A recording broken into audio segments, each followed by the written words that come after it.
Hey guys, I'm April from Giggle Glitter Graphics, and this is going to be part one of my Spring Witch journal series.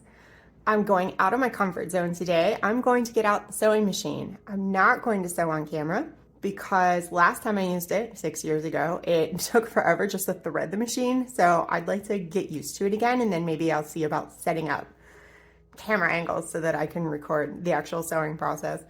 But for now, I'm still learning. So today I'm working with, this is just a piece of 12 by 12 cardstock that I cut down to the size I wanted my journal to be. And I'm gonna let this one blow up quite a bit. So we'll see where that ends up as far as the opening on the journal. And I'm covering it with this piece of pink felt.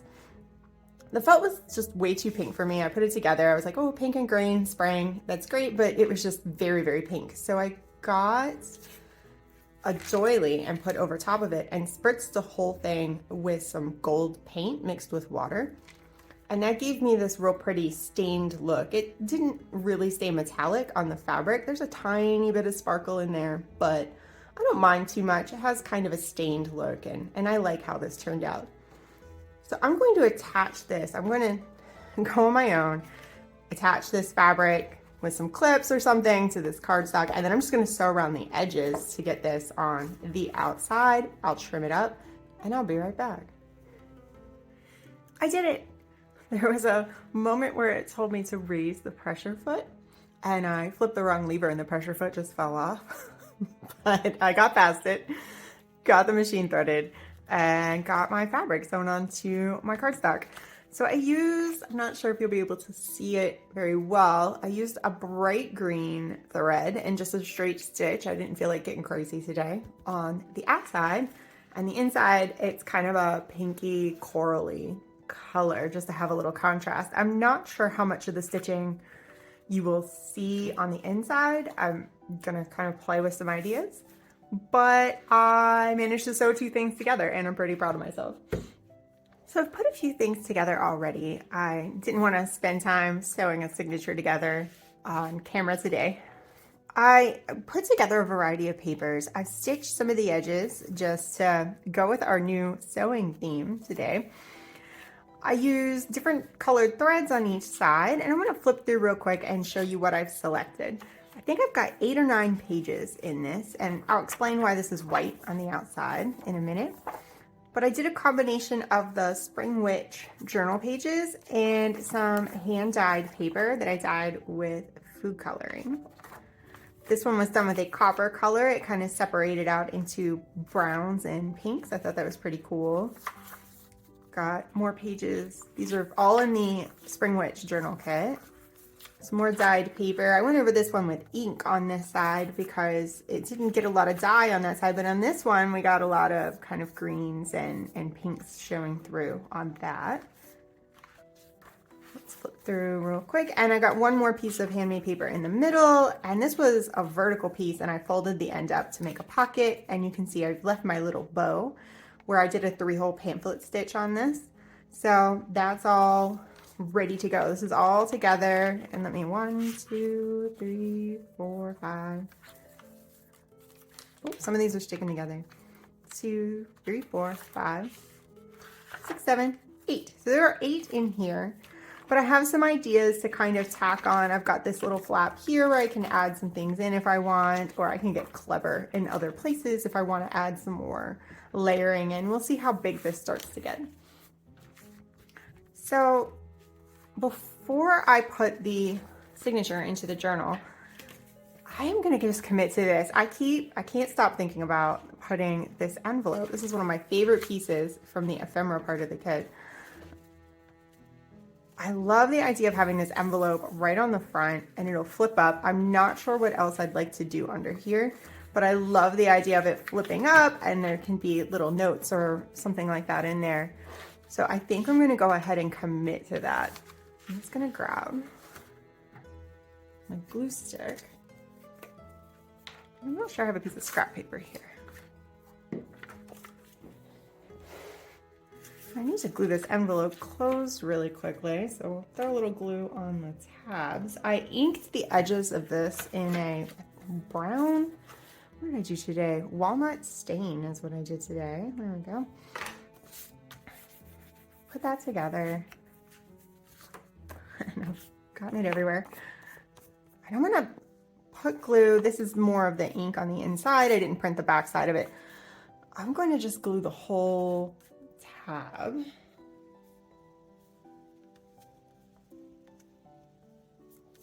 Really well.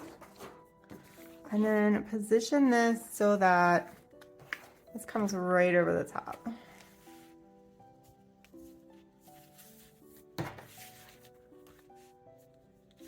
That's pretty good. Are we all the way down?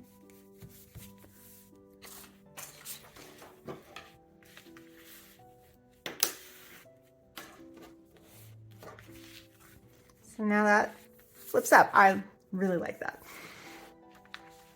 So let's move to the inside. I will come back to this outside at some point. I'm not sure how long I'm gonna go today, but we will see.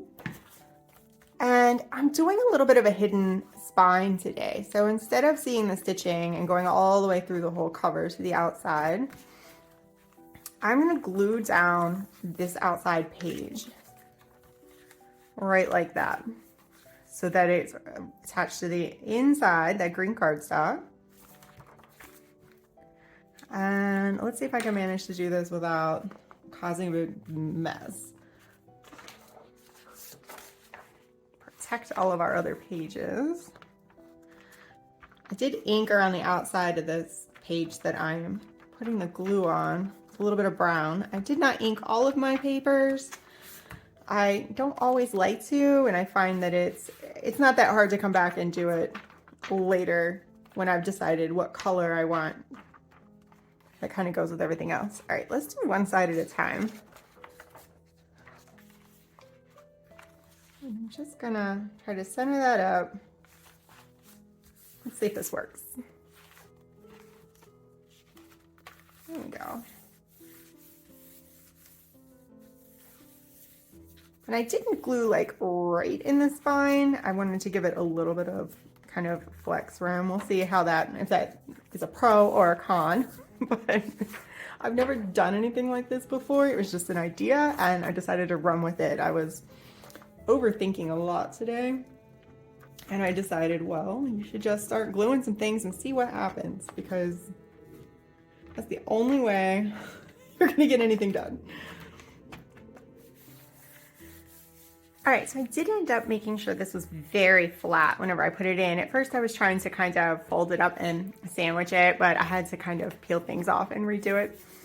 So I made sure this was nice and flat, got this glued down, and it seems to be opening and closing very nicely, and I'm happy with that. I knew when I did this, I was gonna have this kind of strange gap on this side. So I grabbed some of my cutoffs from the cover. This was the top and the bottom of my cover fabric. And I just ran a little zigzag stitch down it. I've got a couple colors to pick from here. And I thought I would run a strip of this down the inside on the front and the back, just to kind of finish it off. And I hadn't decided exactly which ones I wanted to use on which side. These are a little uneven, but I kind of like how that looks, just to give it a little bit of personality. I think I'd like it to be the same length as this inside paper instead of going all the way to the top and bottom. I think that's going to make it look a little more symmetrical. So I'm gonna grab my scissors and trim this. Let's see. All right, so to glue this in, I think I'm gonna grab my Fabri-Tac glue, which is somewhere. We had company over yesterday and I had to clean all of my craft supplies up and put them away, and now I can't find anything. So I'll just run a bead of this down, and I guess I'll try and smooth it out with my finger so that it doesn't soak through and get, like, stain my fabric. This is kind of like a felt fabric. It's not going to fray. I don't remember which way I had this. I think it was this way. Nope. So it's not going to fray on the edges. It doesn't seem to be unraveling. So I'm pretty happy with that. Let's give this a little stretch all the way to the top. And push that so it's even with the side. There we go. You can always come back and tuck a little more glue underneath there if I need it. Let's just put our paper down to protect our pages from that glue in case it's still wet, and do the other side. So this has, there, that side has the pattern on it. And we're just gonna trim that to fit.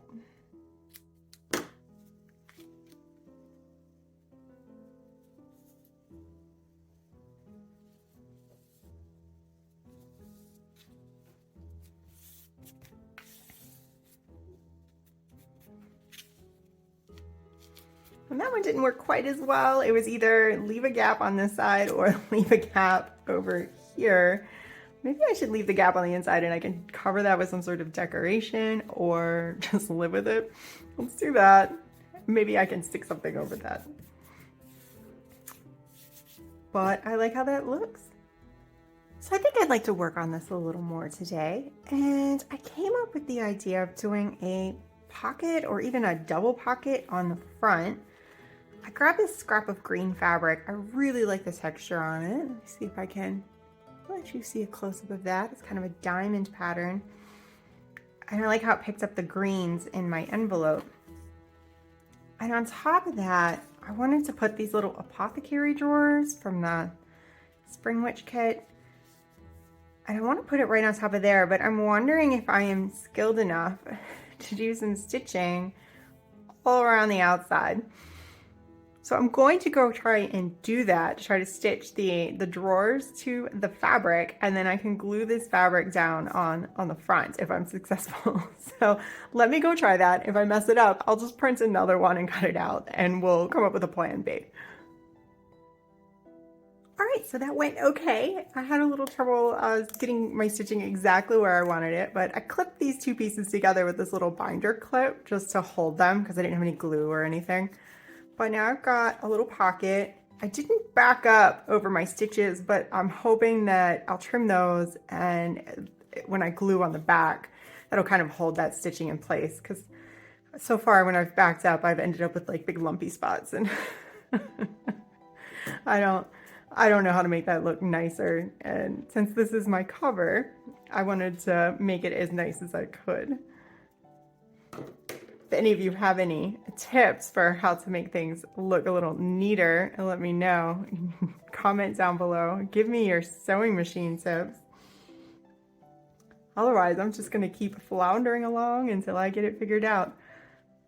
But what I love is that with junk journals, you don't really have to worry about everything being perfect. I just kind of like to know what I'm doing before I start breaking the rules by messing it all up.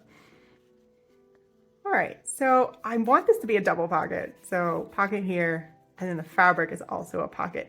So I'm gonna grab my fabric tack and glue along like the sewn area, and that will hopefully lock my stitching into place, and then also get my pocket down in a way that won't let the glue seep through. So we'll see how neat I am with that. So I've let the glue dry, and I think I'd like to stuff my little pockets with some kind of apothecary or spell working supplies. So I grabbed some of my herbalist fussy cuts, and I'll put a link to those down below. And I thought it would be fun to tuck in some of these little herbs, maybe, got all these little, here in this little pouch, full of goodies. I want to use one of these tins, something like that, create some layers. Why don't we go with this one just so we get some different colors? Got a couple of flowers, and I can always, it's a pocket, I can always rearrange this later. So let's just commit. Let's go with these. I'm going to ink these around the edges really quickly, just to make them pop some more. And I really like how this double pocket gave me multiple layers here on the front. I'm not sure what kind of closure I'm going to have yet. I might just make a nice ribbon or band to go around the entire thing when it's done. I don't like to figure out my closure until I know how thick the journal is going to be, and then I can kind of get in the ballpark of what it's going to need. So there we go. I think this is where I'm going to stop for the day. I'm going to come up with some ideas and begin work on the inside in part 2 of this video series. So I hope you've enjoyed watching me work on my journal, and hopefully I will see you in the next one. Bye.